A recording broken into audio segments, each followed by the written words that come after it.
thank you for listening to A Glimpse of the Kingdom. I am David Pendergrass. No. I am David Pendergrass. This is really cool. This is a different kind of podcast. I'm excited. The other day, at the time of this recording, it was a couple months ago, I guess it was. Yeah. I got it's been at least a month. Maybe a month. I got an email from a guy named David Pendergrass, and I've gotten emails through the years that are junk emails and whatnot. And this one, though, glancing at my, it's very fast. My first thought was David Pendergrass. They've hacked into my account, whatever, because that's happened before. On my professional website, right? And then I saw the university.edu, and I thought, well, that's legit unless they hacked into the edu or they're lying or whatever. Right. Then I read the email. I thought, well, this person can spell. And that's right. I can spell real grammar. And it seemed legit. And so anyway, I thought, how about that? And so anyway, there's a David Pendergrass reaching out to me who was going to start a podcast. And so we started chatting via email.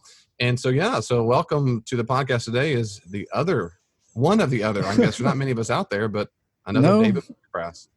Thank you. It's a blast to be able to do this. This is eerie and fun and crazy all at the same time. And what's your middle name? Michael. Oh, good biblical. So it is the inverse of your first letter. Well, I'm William. Right, but I'm saying like W and M are inverses. Oh, right. Sure. That's crazy. And what was cool, which we'll talk about here in this podcast, when David and I chatted a while back, I guess it was now, we were chatting about what he does, and I want to hear some of his story, a little of his testimony, but also we started talking about the importance of theological education. David is also a Christian and cares much about theological education, and I was telling David about my podcast, how I talk about often the great need that we have for that in scholarship. Amen. Before that's a little more serious and whatever, I had a little something fun. My wife just thought the best thing ever that there's another David Pendergrass who reached out to me. What does your wife think, by the way? She thought it was hilarious and awesome.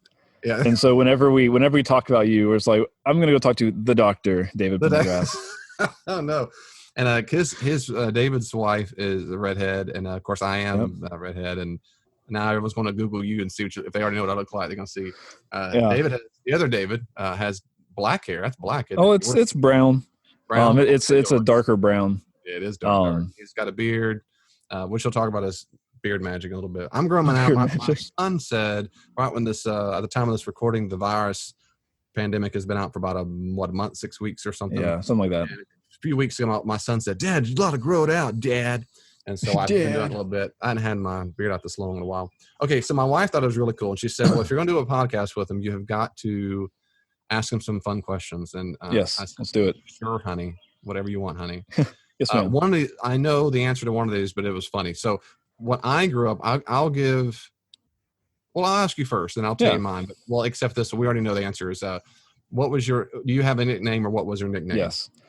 So, I don't really have a nickname anymore. Now that I'm out of college and out of that sort of mentality, I don't really hear it very often, but when I do, it hits me right here and it just feels real good. My nickname in college was Pendar. So I worked at a place called Bunclarkin, and it's in the Flat Rock Mountains, or the Blue Ridge Mountains up there in Flat Rock, North Carolina. I worked there in the summers, every summer after high school, all the way through my the summer before my senior year at Erskine. And one of my good friends who worked there with me, and he predated me by at least a year or so, and he was at training before I got there. I walked in first summer training, and they're sitting in these couches in the lodge where everyone stayed, where all the guys stayed, and he turns to me and goes, "Your name is Pendar from now on out."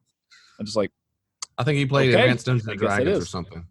And so then it just created all kinds of confusion. Like, people thought my last name was spelled with an A rather than an E. Pendragon came out every so often. And then when I got out of college, I worked at Best Buy for a number of years.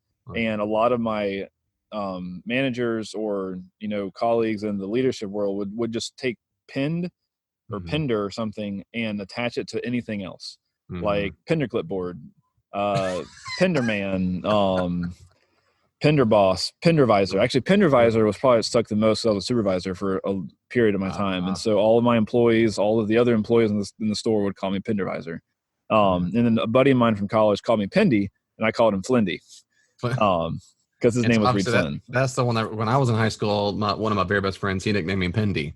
And so to this day, that's my email address and all that stuff. My gamer tag on on Xbox is Pendy the King. It's very humble. Pendy the King. So Pendy, that's a common one. That's awesome. Did you grow up having a hard time people understanding how to spell Pendergrass? Yeah, I remember telling people to spell it Pen, like the pen, like you write with, Der, like der, and then grass, like the green grass outside, because growing up I couldn't spell the word grass because it has the other word in it. And I wasn't ever going to say that. I did get in high school sometimes Pendergradonkey. I never heard that. I've never heard that Pendergrass. Yeah. Oh man, that's funny stuff. Mine, it's amazing how incompetent people are able to spell the name Pendergrass. Almost every time I spell, I go, "Oh, just like it sounds," Yes. And my wife used to laugh at me because she'd hear me on the cell phone or whatever back then, as a real phone, back when we were dating and stuff, and she'd hear me spell the name, and I would say Pendergrass, Pender, grass, as in mow the grass. Saturday, and she laughed. Yeah. Why you do that? I said because they got, and then we got married. And now she always does the same. She goes, because you'll get Pendergrassed with a T at the end. You'll get Pendergrass with two Fs. Bless our hearts. So anyway, so I'm also a Pendy. Okay, and these are pretty fast here. I thought we can compare. Your favorite What's your favorite candy? Ooh, they're hard to find now, but the Fast Break from Reese's. Fast Break. I think no. Okay. No, not that. Take 5 from Reese's. Take 5 is good. I'm probably peanut butter pretzels. Yeah. I'm more of a Snickers guy. Oh, Snickers are good too. Sweet and salty still. Favorite movie? This is hard, I know, but just try to pick one of your favorites. I think a movie that I could watch over and over again is really anything by Guy Ritchie. So he did Lock, Stock, and Two Smoking Barrels, Snatch, Rock and Rolla. He just did The Gentleman. The Gentleman, was amazing. I've already seen it twice. Yeah, he's a different kind of. Oh my gosh, I love the British humor, and I love British humor. I love that I come into every movie. I know that somehow we're going to see 5 plot lines, and somehow he's going to write them where they all come together in this epic finale. And I know it's always going to happen, but it always gets me every time. You never know how he's going to do it, and it's so good. Yeah, he's good. He did Aladdin, the recent Aladdin. He did the live action Aladdin. I didn't know that. Yeah, that was he produced or directed that. And he also did that King Arthur with Charlie Hunnam. That was kind of wasn't too good. But it was good. It wasn't as good as probably wasn't free to be what he really wanted to be. He had to have limitations. I bet the studio limited on him. Yeah, he had a little different on that. I like some of his stuff, but favorite movie for me is more like Braveheart, Gladiator. I like big scope, so like the period. I like period. I love period films. I love big scope. To start small and go. I love big arch lines. That's my favorite. And then if I had a favorite screenwriter or director, mine would be Aaron Sorkin, who did The West Wing and The American President. Yeah. Anything Aaron Sorkin, I love. Basically everything. Favorite author? Can't say Gospels or something. Oh yeah, can't cheat and say the Bible. Oh man. Or one of your favorites. I feel really bad because I don't really have a person. Who's one of your favorite Bible scholars or theologians, whomever you like? Again, I think I've read so many different textbooks. I don't know if I have an exact author that I really enjoy reading. Some of my favorite books, I really enjoy reading comics. I really enjoy stuff that's kind of alternate history. So I've been reading through slowly that Stephen King novel, the 6/23/69. It's about JFK's assassination and the guy going back in time and trying to stop it. There's a book that I really like that I'm going back through. I read it once in high school. It's called The Stranger on the Road to Emmaus. And it's basically how could Christ have explained the Gospels from beginning to then to these two people on the road to Emmaus. And it goes through science and it goes through Old Testament text. And it creates this long kind of end-to-end look as what could he have said that would have so blown away these disciples. And explaining who Christ is. That's probably also one of my favorite books. I really need to get into just reading more theology books for fun. I tend to read like the pop theology stuff. Like I've read some John Piper things I really like. But it's just hard because when you're in seminary, everything is like a textbook. Like even pop theology books. They still, you're like, it's hard to read a pop theology book for fun because you're constantly wanting to make notes in it or try to remember something. And Yeah. He memorized everything. Yeah, that never goes away, by the way. No. Oh, awesome. Good. Yeah, my favorite author is probably C.S. Lewis. And as Okay. far as biblical specialists, I have other people, but he's my go-to perennial guy He's good. and guide. Lewis has helped me think more clearly than probably any other author in the history of ever. And outside of biblical text, his are the texts that I recommend the most all the time. I need to get his stuff. He's dead for 60 years, and he's still the man. J. Grayson Machen, I'll give you that. Christianity and liberalism changed my world. Okay. If you've never read that, I think it's like $1 on Apple Books. Huh. Really I don't use Apple products. I'm a Christian, but I understand. That's all right, though. You can probably get it on Amazon Kindle. How many siblings do you have? I am an only child. 0. You're only child? Okay, well, I've got it. Don't work for me. But my wife has 2 brothers. Your wife has brother. Okay, all right. A favorite Southern word or phrase? Favorite Southern word? Oof. Since you're in South Carolina, I know that counts. Yeah. Y'all. That's my favorite. We finally matched. Say it. That's my favorite Southern word. You have to say that. It's logical. I have to tell myself not to say it in emails because it comes out so naturally, and it's hard for me to be more formal and not say y'all in an email. I say it. Oh. I'm proud. Favorite dessert? Ooh. Anything with chocolate and peanut butter. I love chocolate peanut butter. Chocolate peanut butter pie ice cream is really good. What? Chocolate peanut butter and ice cream is good to me. Yes. Come on now. I'll put peanut butter on almost anything. Okay. Just dial up that peanut butter on almost any ice cream makes it better. Ice cream. Preach. Okay, and the last one. Very important. Favorite meal of the day, breakfast, lunch, or dinner? Well, I've been doing an intermittent fast for like a year or more, so I don't eat breakfast very often. But breakfast food is my favorite. I will kill some pancakes, French toast, eggs, grits. Good now. It's got to be good grits. It can't just be any grits. Like, there's some grits that are just they are bless your heart grits, and bless your heart grits. You slowly scrape them off somewhere else. What do you put on your grits? If they're cooked well, maybe. Well, honestly, if they're cooked well, nothing, because they have enough butter and salt in them already. Okay, about to say surely some butter and salt. Okay. Butter and salt and cheese. Honestly, I'll put cheese. Maybe some bacon sprinkles. Oh, come on now! You put what's the word I'm looking for? Did you ever put sugar on it? No, I've seen that. A little bit of sugar on it. I don't know. Man, I grew up. I love that grits too, but I did a lot of malto meal and cream of wheat. Malto meal. Have you ever heard that? That sounds very northern. I know. I wonder because my mom, who lived in Ohio for a long time, in Alaska, I wonder if that's why. But as a kid, I like that more than grits, but put that with some bacon in it and stuff. Okay, well, enough of that. Well, anyway, that was just kind of fun stuff. So I guess we have 2 things in common as far as that goes. So just very briefly, because I obviously want to move on to the needed theological stuff. But so what led you to reach out to me, and then of course tie into what are you doing now in your life? Yeah, that actually they work together perfectly. So I work for Erskine College now. Specifically Erskine College, but just because of what I do, I end up talking a lot about Erskine Seminary as well. They're the same institution, same name, same campus. So I started back in September, and I'm looking to recruit specifically for students in high school. Mainly, I actually do have a student potentially in the fall who's got to be in her 50s who wants to do this because she never got her bachelor's, and so she's looking to do her bachelor's and master's at the same time. Like, this is a perfect program if we can get you here. Real fast, where is Erskine for my audience? So Erskine is in South Carolina generally, but it's in Due West. And yes, Due West is a place. It's in Due West, South Carolina, which is about 45 minutes south of Greenville, about 30 or 40 minutes east of Anderson, and it's very, very west of like Charleston. It's about 2 hours or so, I guess, sort of west of Columbia.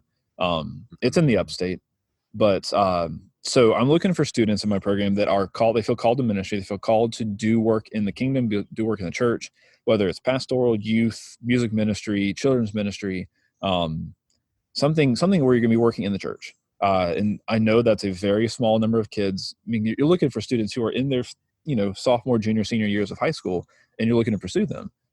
That's a needle in a haystack, and I get that, but I'm not looking to have 100 students come into the Bible religion department. We're looking for 10 to 15 every semester would be awesome, or every fall would be awesome. So while I was there, or while I was doing my thing, working on ways to market, working on ways to reach out and connect with people from Erskine, people outside of Erskine, I slowly began working on a podcast idea, and I pitched it to communications and through some back and forth, we got it finalized. We got the equipment for it. Then we started to record some episodes, and then we started getting ready to publish them, put them out on the web, put them on different podcast networks or platforms. And we got the first trailer out. And so I started searching for Erskine Conversations. And then I started searching for David Pendergrass. And David Pendergrass hit things. I was like, that's just weird. Why would David Pendergrass specifically bring not just one? Like, if you go look up David Pendergrass on Apple Podcast or on Spotify, you should find a number of hits for the phrase David Pendergrass, which is really strange. So I'm assuming it's picking up just Pendergrass for other podcasts, but still, just the fact that Pendergrass is hits on numerous podcasts is just hilarious because it's not a common name. So I found David Pendergrass, and I was like, this is hilarious. And I honestly think I found you years ago.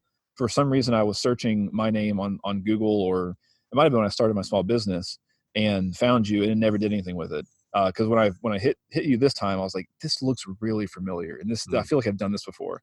But this time I was like, you know what? I got nothing to lose. I'll just reach out and see what happens. And I figured if I reached out from a .edu, it would be more legit, and it would honestly throw you off, hopefully even more, because you'd be like, hold on, why is a Christian organization reaching out to me and with my last name? And I was hoping to kind of freak you out a little bit, like you freaked me out when I found you. Because I found you and I started listening to some podcasts, and then hearing someone else say my name, and then hearing a second person, I think one of your like ads or something, as a girl talking and saying David Pendergrass Ministries, and contact Dr. David Pendergrass at david@davidpendergrass.com. And it cracked me up to hear my name, but not be referring to me. Yeah, right. And not even remotely referring to me, like people that I don't know saying my name, but saying my name in a parallel universe, that like things that I actually am passionate about and have connection to, but it's not me.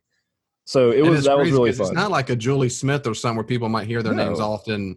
Yeah, you never hear anyone ever called Pendergrass. I've heard Pendergast, which I kind of think is more the Irish etymology of it.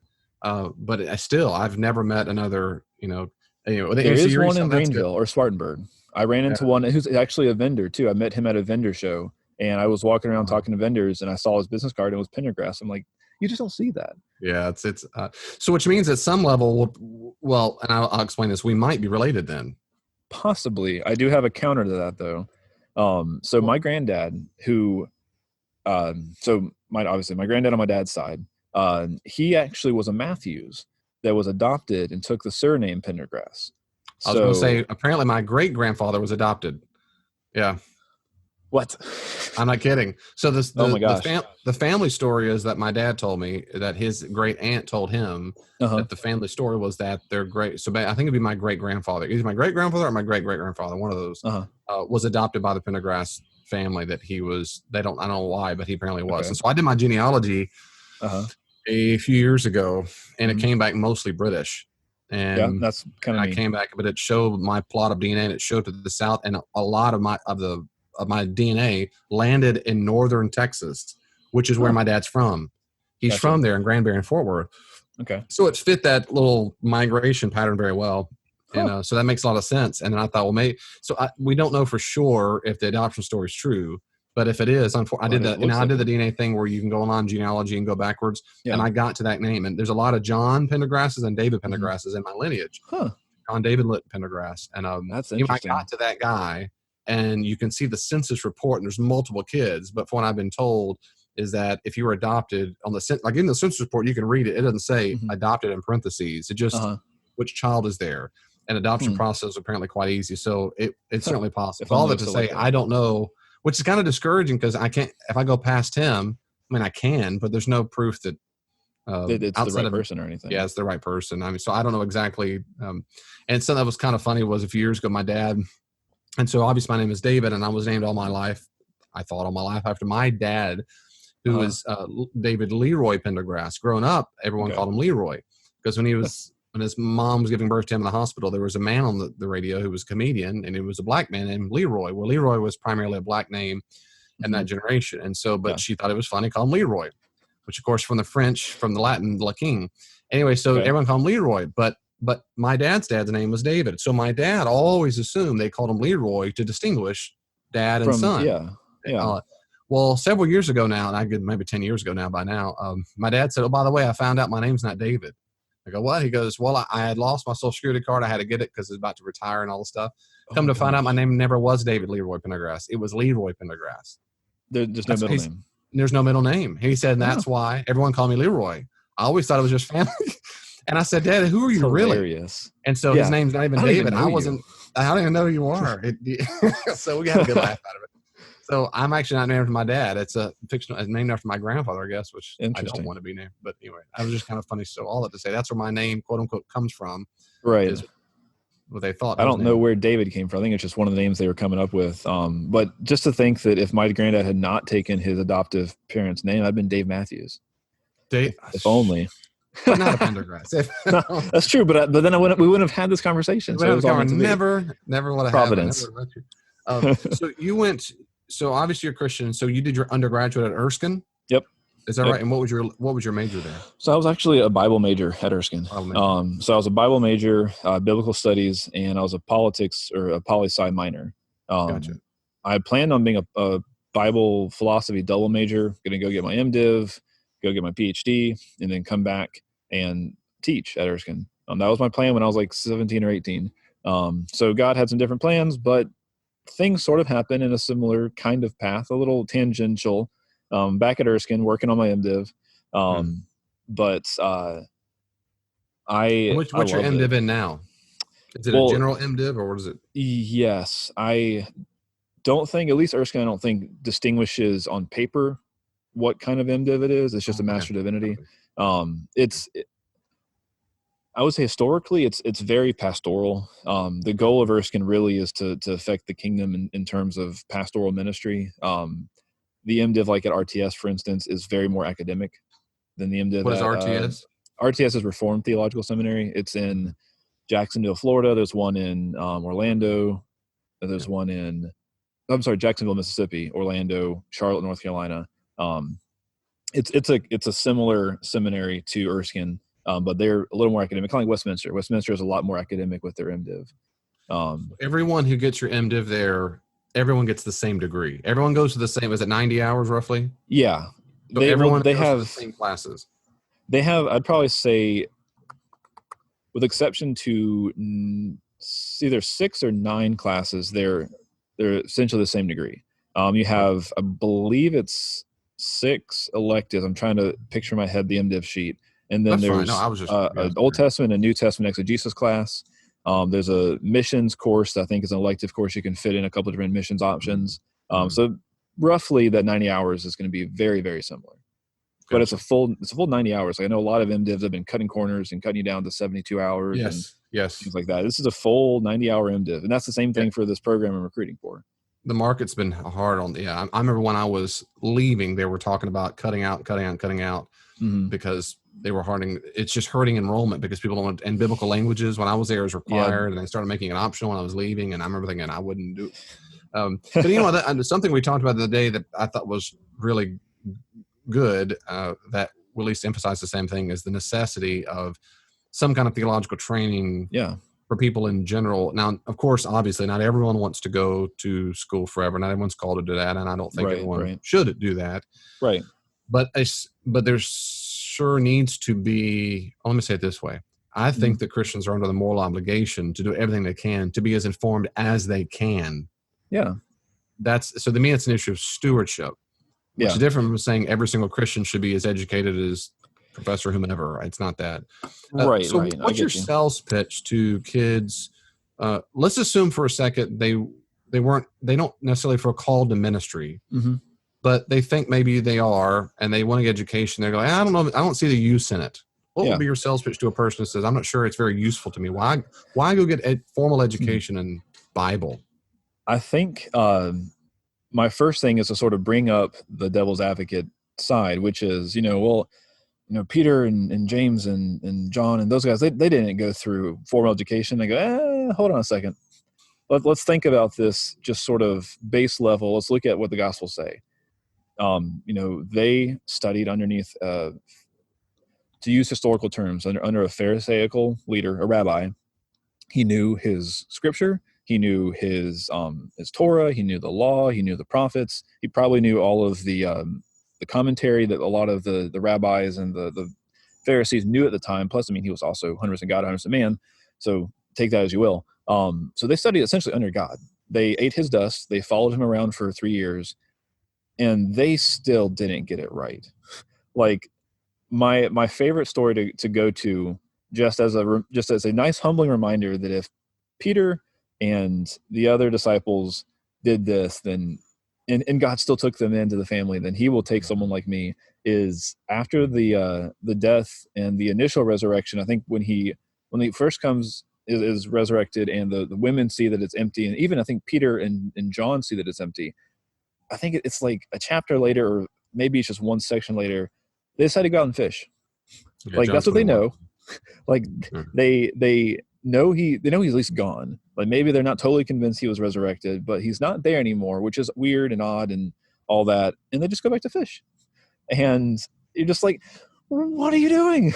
Like you followed behind the Christ and you go back to fishing? Like that's what you do? So for all the Christians out there who feel insufficient, remember you didn't go back to fishing after hearing the gospel. Or maybe you still did, but that's okay because God still came to them. Christ still came to them where they were, and he gave them the same thing he told them in the beginning, cast her down to the side. Like he still dealt with them as a teacher to a student, as a father to a son. He still loved them.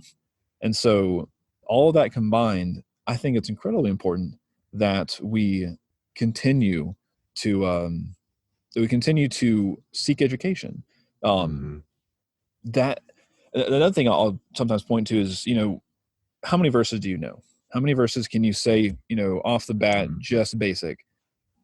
I would say most Christians would say 1 to 7, and they are very small and they are parts of a passage.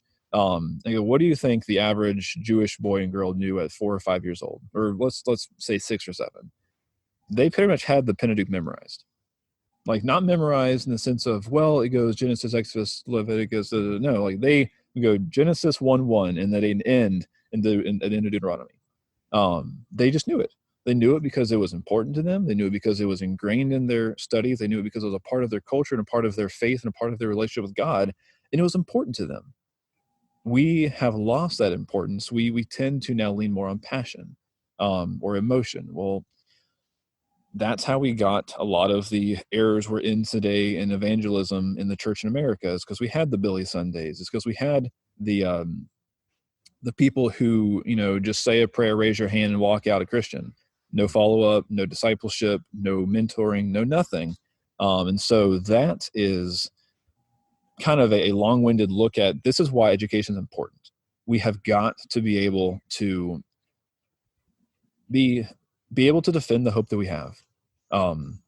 Because, and I was talking with my cousin, because who's not a believer, about this, I would say a lot of my personal desire to be able to help others and teach others is the 1 Peter 3:15, to be able to, you need to have a reason to fence for the hope that we have. And that harkens back to, correct me if I'm wrong, I think it's in Romans 8 where it says, if Christ is not resurrected, then we above all should be pitied. I think that those two 1 go Corinthians together. 15. Yeah. Okay. But Yeah. Thank you. Paul. Yeah. Mm-hmm. That those together, I think, are bookends that you see two apostles speaking a very similar bookend to the Christian faith. If Christ is resurrected, then we above all should be pitied, but he is resurrected. So we need to be able to have a reason to fence for the hope that we have. And so those kind of come together to sort of speak to what it is that I believe is so important about educating the lay Christian, whether it is through Sunday school, through seminars, whatever. Yeah, I'm with you, and I've said this before. I've said this to churches to which I've applied to be senior pastor before, but this all, I don't want to go on for a long time about this because I could, but the church is not. I said this the other day to a search team. I did. I searched. Well, that's what they were, a search committee search team. I said the church is not a democracy. And can you say more about that? And I said, well, it is not a democracy. And saying, of course, you probably know it from the Greek demos krasis, 2 words, people rule. I said it's not a democracy. We have zero evidence that the early church at all ever took a vote on anything. The closer we have to a voting process when the apostles voted themselves, which is a very bizarre thing they did in Acts to look for this. Right.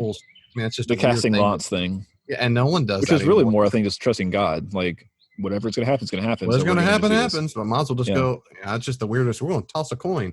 But anyway, Yeah. so the point is, but no weird. church did.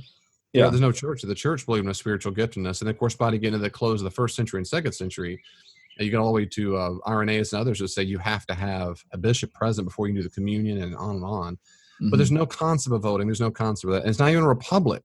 That's very important as well. It's not a place where you vote these boards where they represent the people in the church. Right.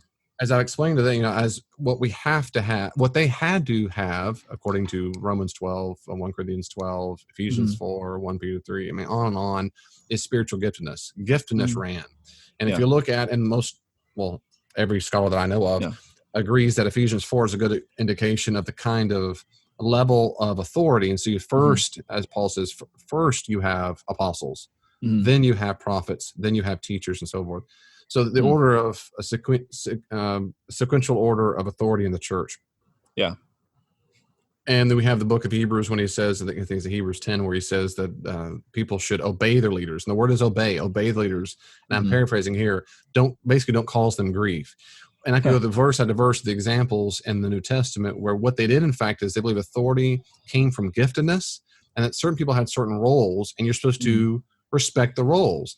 The people who are in those roles are supposed to do it lovingly and kindly and via the Spirit and never, as he says, not lord it over people if you're a shepherd and on. But their roles and they have skill sets. And I said that's the first thing. I think in the North American, particularly the Western church, they have not modeled themselves after the New Testament. They modeled themselves after the American dream. And then you particularly in Baptist denominations where it's a model where everything is possible. Almost everything possible is up for a vote. And you have to have committees. Oh, wow. Committees are the usual argument for committees in those kinds of churches is that if you don't do that, or let me say in a positive way, it's a way to help people get involved and have some skin in the game. Yeah. If you don't do that, they're going to sit on the sidelines. And I hear that 20% thing. Yeah, you're right. Which I'll go on for a long time. That really frustrates me. That's when you end up filling the committees of warm bodies because no one else will do it. In other words, you don't see giftedness. You have so many committees just to make sure everyone's there.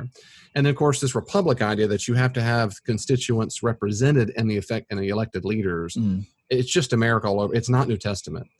Now, I say all that to say, and to stop myself on that, at least the second point, which is I already fundamentally disagree with the way most churches do it if they take the route of everything's a vote, which coming from a free church, evangelical Protestant tradition like myself, that's very weird because I sound much more like Episcopalian right now and Lutheran, and I get it, but I think that aspect of it is certainly more biblical. But my therefore point is one of the roles is having a teacher. And the New Testament is considered a spiritual gift. And so when I think about people who say, what about Peter and James and whatever?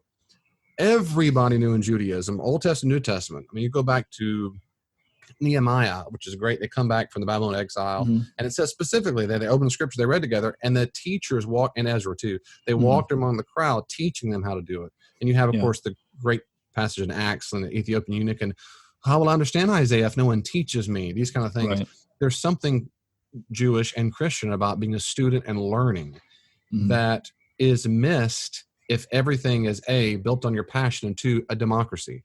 Yeah. And I would say it can be a dangerous thing for one's faith if you have that misunderstanding.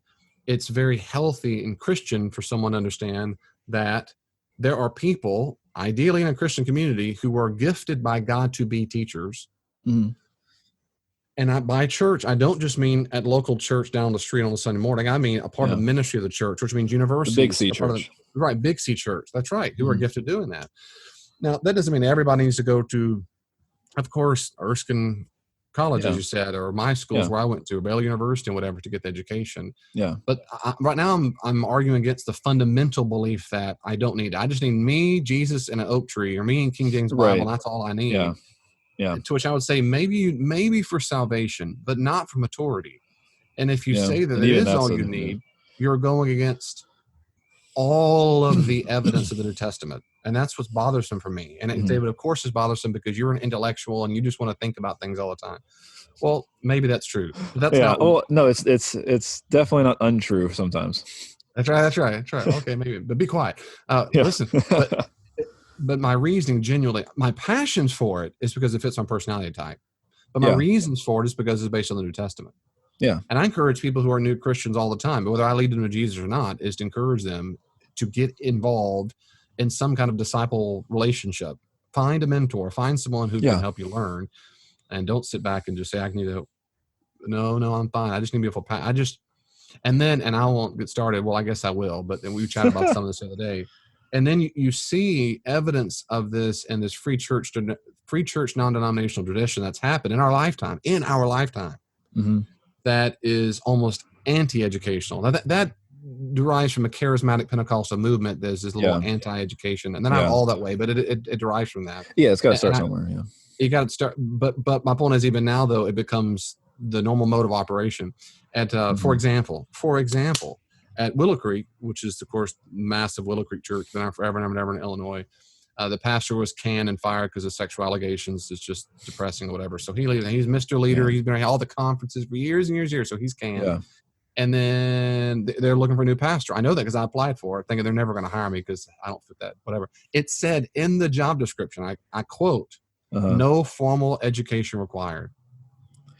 None. Man. This is one of the largest churches in the world. And it says you don't need to have any formal training. That's insane. I cannot articulate how stupid that is. And dangerous and silly. The person dangerous on a level that's so much higher than this world. Yeah. The person who, man or woman, I'm sure will be man, who proverbially and literally has the microphone there, influences hundreds of thousands of people, all the podcasts and the stuff, and you don't have to be trained. Now, does that mean God can't use the person? Of course, God can still use them. Yes, we're not saying that. It's not all what the point of this whole argument. It's not either or. It's why would you not? I cannot grasp. I can't grasp. That's not said. I guess I've yet to be persuaded. And so in your background, obviously coming from that background, going to formal education, and how does your tradition? So say a little more about your particular denominational affiliation, Reformed and so forth, and how it relates to this maybe need for theological education. So looking at kind of my tradition. So I come from a Presbyterian background, which is very structured governmentally. And then within the Presbyterian governmental structure, I come from the more Reformed background in theological systems. And I feel necessary to say systems because it's not that I am Reformed and then I'm Christian. It's just that that's the way that I feel like the scriptures are best interpreted. What does reform mean to you? Yeah. I think reformed is most easily, represented as the five solas, essentially. Looking at it's through Christ alone, by faith alone, through grace alone, to the glory of God alone, by the word of God alone. And that's those five things I think best understands Reformed generally. I tend to fall more along the lines of Calvin's look at, and I think we talked about this before, but I hate saying Calvinist or Calvinistic or anything like that, because that really was, so the guy I was talking to you about earlier, we did a Reformed takeover podcast for my podcast, and he's like, it basically is, it's a dirty word, using the term Calvinist or whatnot, because it was an insult at first. So was the whole tulip structure. That was all an insult to sort of demean Calvin and his theological structure. But the concept of total depravity, unconditional grace, limited atonement, irresistible grace, unconditional election, irresistible grace, and perseverance of the saints. That is how I look at the way, basically, it really kind of comes down to a sovereignty question. Where do you place God's sovereignty? Do you place it full, or do you place it with hindrances, or where mankind allows certain things to happen based on what they do and say? I would argue that Scripture is pretty clear on 2 points, that God foreknows and has predestined all things, and somehow through the mystery of God, we also have free will. And Scripture passages have both things shown. I don't know how it works exactly, but I also can't disagree with what Scripture says. So that to me is kind of how I look at my system of theology generally. Gotcha. What adjective would you use if if you were characterizing those distinctives, which are distinctive, not unique, but distinctive in the history of Christianity, what adjective, if you don't use the term Calvinist, you wouldn't use, would you say Reformed?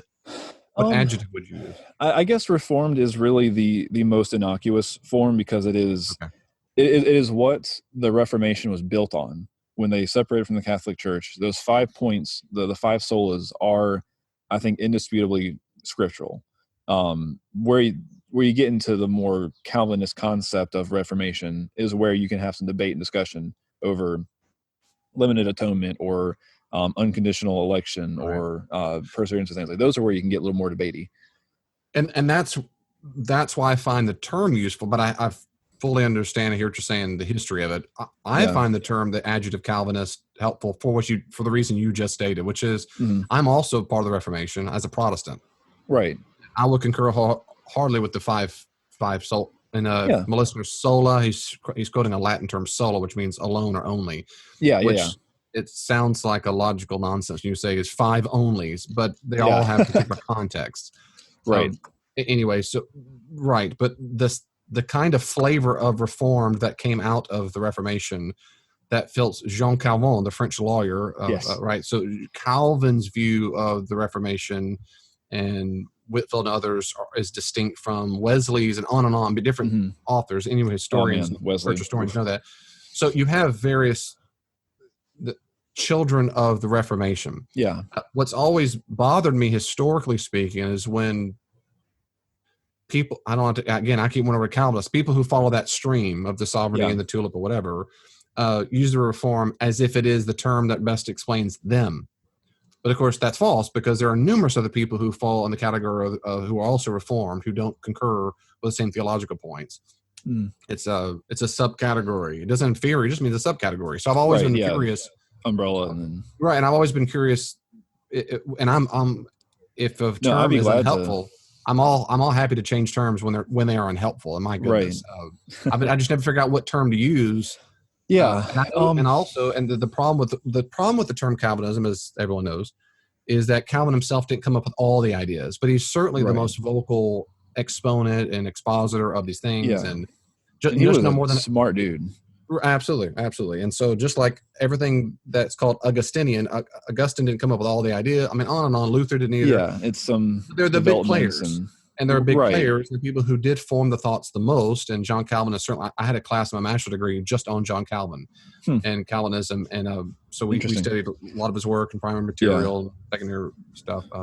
So all that to say, that's one of the problems of Calvinism is you say, well, he didn't cramp all the ideas. Yeah, but he's the big ball. He's just, for whatever reason, historically has stuck around. It's stuck around. And as you know, I'm Reformed, but I don't find Calvin's reading of the text persuasive. But what I was thinking since then, and I've thought for years and years, I used to once a year, I used to read a whole lot. I mean, this is 20 years ago.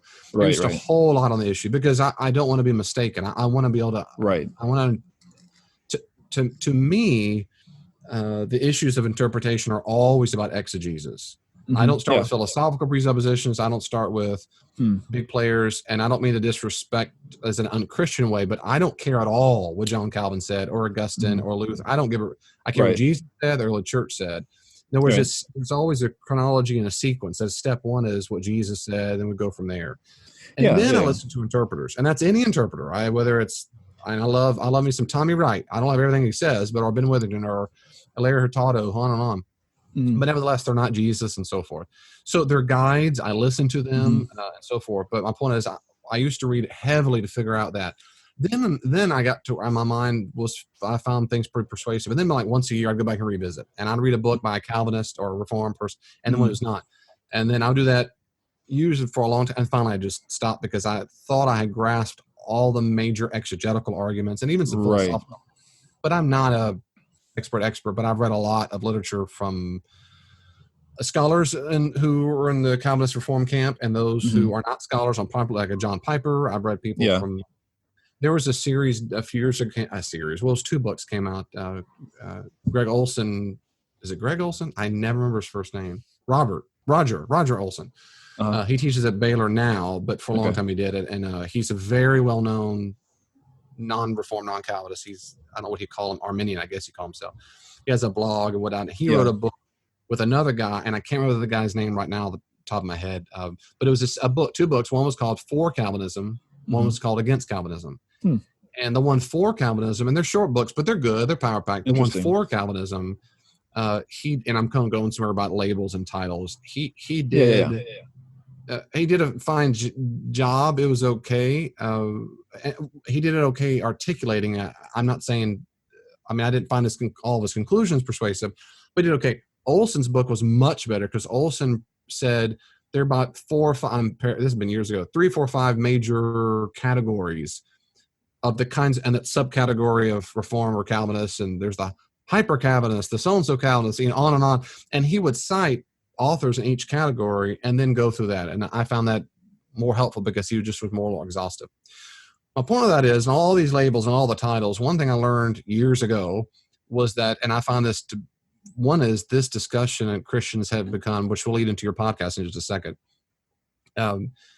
I got tired of it because some of the worst vitriol that I've ever heard from so-called Christians are on the discussion of whether or not we should understand, how do we understand God's sovereignty and these doctrines of grace and all that they're so-called. Christians used to be punks. Both ways. They're just punk. And I remember going, part of it's my personality, which I don't like to debate. I love discussion, but it's beyond debate. They were just, and of course frankly, it fits Calvin. Calvin was very rude in his commentaries. If you disagree with Calvin, you were a reprobate. You're going to hell. You were filled with Satan. He was full of slanderous. Interesting. Full of it. Go read his commentary on Romans. This one thing I brought up my research paper. Okay. So the father of the movement set the tone very, very well, I guess. But a lot of people were just very hateful. That makes me frustrated. But the second thing was, I found that people ended up debating so much what labels were, that I thought we couldn't get to the actual substantive issue of, okay, well, let's just talk about the text versus right. You believe, you Calvinists. No. Calvinists don't believe that. And they don't, and Reform, and it ended up being debated what the designations were. And that to me, it reminds me of atheism. And a lot of atheists and Christians get bogged down in debating what the etymology of the term atheist. No, it doesn't mean I don't believe. It means I don't believe God exists. It's not that the prophet, and on and on, which they're wrong. But one is kind of like a red herring it doesn't get anywhere. And so I get that. All that spiel, and I'll stop talking in a second. But my point is, I'm fully on board with using adjectives for anybody's view that are helpful. And if they're not helpful, then they're not helpful. Let's move it on. Yeah. But I'm more interested in what the individual person believes. And that's why I'm really curious about, like I said, what do you think the term is? How do you use that term and so forth? Yeah. And I agree with you that I use that term sparingly to help sort of presuppositionalize the concept, because in the end, I do look back at what does the text actually say? Where is it saying in the original context, in the original language? And then I look to things like the Westminster Confession or the Belgic Articles or Scottish Confession, 1689.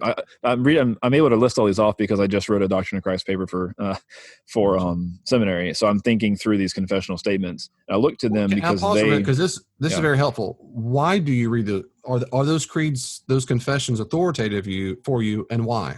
Well, yeah, I was getting that basically I look at those confessional statements to help sort of well, for one, they've done a lot of the research for me. So they've been able to collect the passages that help me to better understand why it is I'm saying I believe, rather than, 100 years ago, sitting down with 16 books and going, okay, I'm looking for this word. And you just start flipping through 16 books. Now you have Google, but even Google hits and misses when you're trying to look for them specific. If you go to the confessional statements, at least the ones that are cataloged well, like Chapter 1, Article 6 will have the statement they came to agreement upon, and then a list of all the passages that confirm what they're saying. And so you can at least go, okay, I believe that God is three persons, three distinct persons. Okay, now how do we get that from Scripture? Here's a list of Scripture pieces that you can go to and go, okay, this is why I believe what I believe, because of what Scripture says. These Westminster Divines, or however you want to mention their grouping, they did all the debate for me. And I think for me, it's a humbling reminder that I'm not the smartest person, that there are people smarter than me that came before me, that that maybe that's just a generational difference, because I'm surrounded by so many people in my age bracket that they're like, well, what? How can God exist if there's evil in the world? It's like, oh my gosh, Right. you're the first person that's ever thought of theodicy. No, you right. idiot. Yeah. Like we've had this conversation for Yep. 2,000 years, not That's right. including Old Testament discussions. That's right. So no, you're not that smart. You're not that brilliant. Theodicy is not a new thing. Christians haven't thought about this before. Yeah. I mean, I've seen the YouTube videos. Answer me this. But how do you want me to answer? Do you want me to answer it from the Presbyterian tradition, from the Methodist tradition, from the Catholic Aquinas, tradition? Which Augustine, way do you want me to go? Jesus, what? Yeah, I mean, which way do you want me to answer that question? And how far down this rabbit hole do you want to go? You want to go? Like, I don't want to talk about it. I just don't want to believe in him. Yeah, let's get down to the, again, that's for me why I like presuppositionalist apologetics. It's like, okay, you say that it's because of theodicy. Let's get to the real thing, which is not that at all. You just simply don't want to give up control of your life to something else. That's really what it comes down to. Like, let's just barrel past all of your BS and get to the logical conclusion of, I don't want to believe that someone somewhere else actually controls my life. I want to be in control. It's me. I am me. I am the control. Like, let's just get to that. Let's get through all this other stuff you're talking about. I've met a lot of people like that. Not all, but a lot. Back to the confessions. So thank you. So you like the confessions because they help you use vocabulary that you already believe in and scripture verses and so forth. They're smarter than me. Did you, for what I really appreciate about that, which most free church Protestants particularly are not known for doing this because they're not trained to do it, which is to look into the history of the church for coming to conclusions of what they believe. For example, most free church Protestants do not, by free church in my podcast listeners, free church means a church tradition that does not have a kind of church hierarchy. So we do not report to a district superintendent or a bishop or elder that are above us. Yeah. And so it's free church because we're autonomous congregations. We do not report to authority figures above us. No one above us can also tell us what to do. That also means above, no one holds us accountable. No one sets our doctrine for us. Right. Free church traditions have loose associations, meaning they can go in and out of association. They can, quote, be friends with other Christian churches whenever they want to and leave it whenever they want to. No one's going to be fussed at. They can't be, and so forth. It's Protestant because it's not Roman Catholic or Orthodox. It's part of the Protestant Reformation of the 15th, 16th centuries. So something I appreciate about what you're doing that most free church Protestants do not do because they're ignorant is they don't know anything about church history. And I was saying, for example, they don't know anything about the Trinity or any of the creeds or why they matter. And so one of the classes I've taught for years is I do a short pastor study on the Nicene, Trinity. And I'll go through, not all the creeds per se, but some of them. The ones that are important. I didn't know junk about it. Yeah. So I do Trinitarian controversies and so forth. And that was one of my emphasis in my PhD. And I didn't know junk about it either until my PhD. I mean, it was brand new. So all that to say, I appreciate when people do go to people in the past who have thought these things through. And that doesn't mean we have to find everything persuasive, but there's some smart people. We think it through. And I've learned ideas from Augustine. I disagree with most of what he said, but I've learned some things. And Gregory of Nyssa, all these people, Nazianzus and Nyssa, these people were brilliant and they were very informed for their time. But I can tell you exactly why, in general, I will never find their exegesis persuasive, including John Calvin, but that's a different story for now. But let me ask you this quick question. Did you come to this kind of reformed belief before? Were you not, and then you were convinced? Were you raised that way?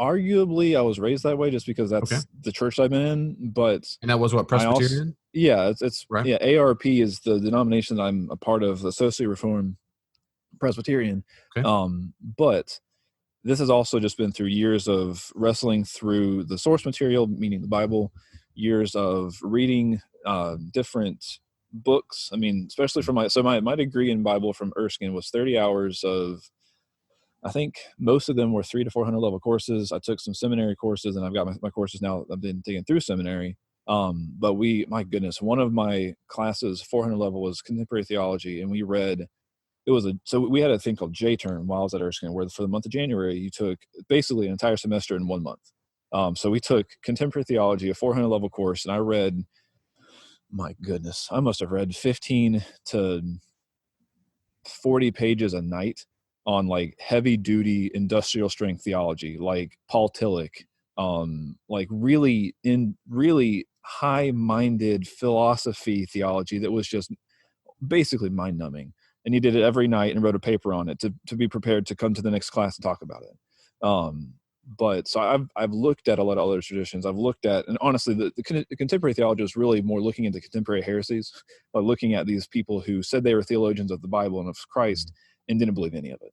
We looked at Barth, we looked at Bultmann, we looked at Tillich, we looked at a lot of that generation of lots of German thinkers who I think just thought too much, and went from scriptural truth to thinking so hard that they just decompartmentalized everything into nothingness. Even arguably some of blanking on his name, the German Christian pastor who was imprisoned, tried to kill Hitler. Bonhoeffer, yes. Even Bonhoeffer had some stuff that became a little bit iffy theologically, just because, and again, who knows, if he had not died, it may not have been a problem. The same thing for C.S. Lewis. C.S. Lewis began to dabble in some universalism towards the end of his, at least towards the end of Mere Christianity. It basically all but embraced universalism. But I just kind of believe that, I hate the word belief, because again, that makes me think, makes other people think that I'm putting these commentaries or these confessions on the symbol of the Bible. But I just think that these people looked at scripture the best, and they give me a good foundation to then look at people smarter than myself when I want to go look at the scriptures, because I'm not the smartest person. So if I just trusted myself to go to the original text, exegete, to try and parse out what it said, I haven't spent 40 years doing this, like someone like John Calvin or like John Knox or like Martin Luther or like Augustine, like these people who spent decades, because they didn't have all the distractions we have today. They just spent their days studying and translating and ministering in times that were much different than ours. I mean, the reformers of the original sect, like the Luthers and the Calvins and the Zwinglies and all of them, they were living in a time when they really had to kind of fear for their lives while they were doing exegesis and doing translation and doing ministry and doing all this stuff. Whereas today, we're honestly really comfortable. We get to sort of do all our stuff by our own will and because we really think it's fun or we like it or we want to teach or we want to preach or something, whereas they did it because they felt that the church had so fallen away from true scriptural presence that they had no choice but to do it. If they weren't going to do it, then people were going to be missing out on God. They were going to be relying on these priests and these monks and these people who didn't know scripture, but then were giving it to them. Or they knew it, but it was so clouded in tradition that they had lost what Christ actually was saying. And so I look to Westminster Confession. I look to the shorter and larger catechisms. I look to, these different confessional statements as good sort of tangential things to go to if I'm like, okay, hold on. So if I'm trying to word what I'm saying in a way that is, one, correct, that reflects scripture well because these people struggled through it, but two, also that uses correct terminology. That's one thing that our systematics professor was talking with us about for the doctrine of God, doctrine of Christ, is you have to be very specific the words you use. When you're talking about three persons, you can't say three something else, because then you start to get into these heresies that they were directly opposing. Like the Christological heresies, all that kind of stuff. And part of the reason we write these doctrinal statements in our systematics classes is to make us struggle through and wrestle through what do you believe and how can you defend it. Like if you're going to, so part of this this Doctrine of Christ paper I've been writing is you have to walk through the heresies of Christology so that you can speak to them and you can be prepared to, if you're talking with somebody, to quote the YouTube videos about the Trinity, like, no, Patrick, that's docetism. You can't say that, like that sort of thing. You need to be able to know historically, okay, people have already tried the whole four-leaf clover or the or water vapor ice or that kind of stuff. Like that's all heresy, and here's why. Here's all of the scripture that speaks. Speaking of Olson, Roger Olson wrote a book. He did a presentation in a book on basically ancient heresies and how they show up in the church today. It's a really good book. I mean, it's nerdy, but it's a really good book. He gives a good history. Best kind of book. Best kind of book ever. The only kind of good book. Nerdy, but it's theology. really good. I thought, and when I was reading, I'm thinking this should be required reading. This should be required reading, particularly for church leaders. Right. Because if they don't have doctorate degrees in it, and I would have known any of it probably, I mean, minimal, didn't have a PhD in the field. I mean, he's Right. a historical theologian by trade, as I am. But I remember thinking over and over and over, no one knows this. No, I mean, so I'm glad he wrote the book because it's for lay people. Yeah. I'll say this last thing and wrap, because I want to talk about your podcast and we'll wrap up. The one thing about, and maybe in the future, I'd be interested to hear more of your take on exegesis of those passages and explore some distinction on sovereignty and so forth. And I'm pretty confident. I'm pretty confident the conclusions won't be novel for either one of us. But I think for my podcast, or maybe your podcast listeners too, I think it'll be informative. It might save them a lot of time. And I like doing that for people. I like help save them time to say, "Oh, I never thought of the point of education." I like that's I like that a lot. And the biggest reason why I don't find almost any of those thinkers, and I mean, there's some big thinkers. I'm trying to say this as colloquial as I can. Early church fathers, I read tons of them throughout my PhD, and since then I have. But one thing they all have in common is none of them knew what we now call the historical critical method. None of them knew it. There are pieces of it. There are glimpses of it. But that method was not really developed until the 19th and, of course, certainly early 20th century. And I'm just convinced, and now it's the dominant model. I mean, every single biblicist on the planet knows that by heart. And then you also can do things like narrative biblicism. And there's all kinds of different ways to interpretation. Which we have to study at PhD level too, the way Black interpretation, gender and, gay and lesbian interpretation, depending on the school you go to. Yeah. But what they all have, everybody knows that everyone says, well, the one you really find the most when it comes to historians is the historical critical method. And that's what they were very bad at. They didn't know how to do it. And because I'm so convinced, others might say brainwashed and conditioned, but I'm so convinced that the historical critical method is the best method to use when attempting to interpret the text. I already go to these really good, smart people. I'm already making a face going, I'll read you, but you're probably going to be wrong, or at least you're probably not going to convince me at all. And that happens over and over and over, whether it's, good Augustine or Origen. He has a little bad history, but no matter who it is, Thomas Aquinas, on and on it goes. I say, well, I preach John Calvin. When I read John Calvin, sometimes I go, that's a good theological point. And I go, oh, no, John. I talk to John like that. Jean, because he's French. Jean Calvin. I say, no, Jean, that is not like the Catholics. No, John, he's not talking about Catholics. That's the Apostle Paul. Catholics don't exist. Stop talking about the Catholics. No, Galatians has nothing to do with Calvinism. It has nothing to do with indulgences. No, John. I remember. But I'm thinking, see, all this stuff would never be said. If you said anything close to that in Intro to 101 Bible study in a normal university today, right, you get a horrible grade. You'd say, no, that's not what Paul meant. That's not what Jesus meant. So it's ripped out of context. And so even things like Westminster Confession and on and on, I've read so many of these things before, and I looked at the citations. And this goes for anything. This goes from Methodist creeds, Baptist creeds, whether they call them creeds or not, whether the confessions or whatever, you look at their Bible verse and that's ripped out of context. That was not Jesus' point. But they're. I think it'd be interesting to pull a couple of these out and talk through them, because I love to do that and see. Now that, of course, and I've said this 100,000 times on a podcast, I might be wrong, but I'm saying is I'm showing my cards, and that is to say, I tell everybody, if you're going to persuade me, I need to needs to demonstrate. You demonstrate that that's what they thought of in the ancient world. So when and that's with the context, historical and literary. So saying God hardened his heart does not mean Calvinism is true. It means no, that doesn't. You can't go from there to.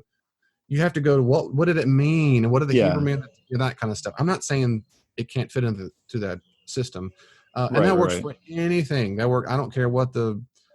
I'm just bullheaded that way to say, wait a second, and then I'm also that's I'm saying. So for me in general, that's one thing I already have quote against all ancient thinkers before the 19th century is they didn't utilize the methods what I find the most persuasive. And I know if I were born 300 years ago, I wouldn't have it either, and I do the best I can. I get it, but nevertheless, it's like now we have a theory for gravity. Now that we have it, we got to use it. And but anyway, but lead into, if I can real quick, lead into you starting a podcast, and I fully love what you're attempting to accomplish in your podcast. Can you talk very briefly about that, and what is it called, and where can people find it? Yeah. So by the time this one launches, this episode with you, actually, I don't know, it depends. The one that we're gonna end up recording later, it'll be a little later in my oh my gosh, my brain, my catalog, I guess you could say. But it's gonna be called Cinder and Hops. The goal of Cinder and Hops is to encourage conversation. So many people today don't want to do that. They just want to have their opinion, spout their opinion, and then walk away. I was actually just in the process of talking with people today on Facebook. My cousin-in-law and some other people talking with her about the whole COVID situation, which is a good translation later into the conversation we'll have in a little bit, which that's kind of my podcast to listen more about. But basically, so many people want to be like, well, here's this article, scathing headline, and then they post it, no commentary, unwilling to converse in the comment thread. Right. No, just if you're not going to talk, just don't do it. Like, if you don't want to talk about it and have discussion and be like, okay, I may not agree with you, I may not even convince you, that's okay. In the end, the goal is we need to be able to talk, and we are so walked away from being able to talk in our culture today. So the goal of the conversations in Cinder and Hops are going to be either these kind of conversations where there's going to be some good back and forth, where in the end maybe we won't agree on a lot, but my hope is that if we don't agree, we'll find something to agree on, or it'll be conversations about small business, about how to grow your business, about how to learn more, how to grow in other aspects. But I personally feel like I've had some of my best conversations with a buddy at night with a beer and a cigar, and your guard comes down. You're able to just sort of have a conversation openly. And so that's what Cinder and Hops seeks to do, is to emulate that. And so once we get over this whole lockdown thing, I'll have a fire pit. We'll sit down with somebody, actually share fellowship time and talk. And of course, I have Erskine conversations that I do host for Erskine. Yeah. That's great. And I think about the Facebook idea. You're right. I have noticed that if I post something, which I haven't in a long time, because I can't, it's vexing. It's just vexing. I have to say something along the lines of, this is just a joke, I'm not having comments or something, because people, right, in my experience, don't ask follow-up questions. It's just, that's a stupid, you're just in other words, it ends up right into this attack mode. And the reverse is also true, which is to say, if I ask a person, I remember one guy, he has feelings crushed when he said something about prayer, and it was in a private, and I go, why do you think that? And this guy was on the Bible faculty at a school, and I thought, of anybody who would like to have a conversation, have a discussion. Yeah, it was just a discussion. I would say, well, I don't find that convincing, because why do you think this and why do you think that? He ended up private messaging me and saying, why are you attacking me personally? Like, what? How'd this get about you all of a sudden? I never talked to him. I thought, this is it. But I thought it has to be indicative of the culture where I can't just ask a question. I mean, I'm really asking, right? Without, like, don't picture me screaming blood-faced at the screen when I type. It's not all caps. It's not all caps. I'm not my in-laws who type. Right. Hello. Hello. I'm not my grandparents. Good heavens, man. Well, God bless you and your efforts to have that conversation. And I have a lot of hope. I really do. I'm optimistic about, this sounds like an old person to say this, but your generation, those who are in the, I'm really teenage 20s, they're old. I have hope because there is more of a movement. I think the pendulum's gone so far over that you have people like Dennis Prager, Ben Shapiro, and others who, now they have some strong opinions, but they're able to have, what's his name, Reuben? Yep, they're able to talk. They're willing, and they want to talk. And they want to. And they have such a massive influence and following that Jordan Peterson, the people that have a dialogue, I really think it's a new day. And when Candace Owens becomes president one day, I think she's going to help that influence. So I just do. Yeah. I think it's going to be, I think the new trajectory. My son's age, he loves talking about that stuff now. He'll get it. He listens to Shapiro and stuff all the time. But I love this. Often this last thing, Dennis Prager. I love Prager. Very articulate man, Jewish man, serves on a Christian radio station. And he says when he had dialogues with people disagree with, for 40, 50 years, he'll tell them, my goal is to clarify where I'm at, where you're at. And I've always appreciated that goal to say at minimum, and I would say at minimum, but that is so good. It's just healthy, and say, can we leave and go, I see that differently, but man, whatever it is. So I support very much your efforts to, and I certainly want the best at Erskine for you. And I really appreciate you coming on. Yeah. Thanks for having me. Good job, the other David. The other David Pendergrass. I was going to say the original, but I guess I'm older, so I don't know. How old Yeah, are you you? are. I will be 30 this week. 30? Oh, happy birthday. Yeah, thanks. 25th. 20. That's Yep, my wife's the birthday. perfect day. No, it's not. Yeah, it is. No, it's not. You take that back. It is. Oh my gosh. She turns, 25th, April 25th. Yeah, 25th. Yeah, she turns. Exactly. 100. Yeah, 25th. That's funny. That is hilarious. Sure is. Oh my gosh. Well, we'll finish this with one other funny David Michael story. So I have a good friend, my best friend from college, is also a David Michael, and his birthday was the 26th of April. Wow. The year before me. So it is. There's just something about this set of names that just seems to have been popular and seems to awesome, just follow me around. But I appreciate you having me on, and I look forward to talking more. Absolutely. Everybody check out, what's your podcast name again? It's called Cinder and Hops. You can find it on Instagram. You can find it on Facebook. I'll have a YouTube channel with the videos we do. And of course, podcasts wherever you listen to podcasts. Cool. All right, brother. Thanks. God bless, man. Yeah. Thank you. You too. Well, the conversation isn't finished. You can always reach out to me on social media. Are you on Facebook? I am too. At Glimpse of the Kingdom. Glimpse of the Kingdom on Facebook. Be sure to like it and you can see updates there. Also, if you're on Twitter, check me out at Dr. D. Pendergrass, at Dr. D. Pendergrass, or at Glimpse the King, at Glimpse the King. And I try my best to respond to comments and questions on there as quickly as I can. If you want more, there are many more resources on the podcast and my blog. Go to my website, davidpendergrass.com, davidpendergrass.com, and you can see a full list of the podcast, and my blog is available for free. Are you active in a church right now? I'd be happy to come out to your church and do all kinds of classes and workshops there. Check out davidpendergrass.com, davidpendergrass.com for more information. And may God in His great grace give you even just a glimpse of His kingdom this week. See you next time.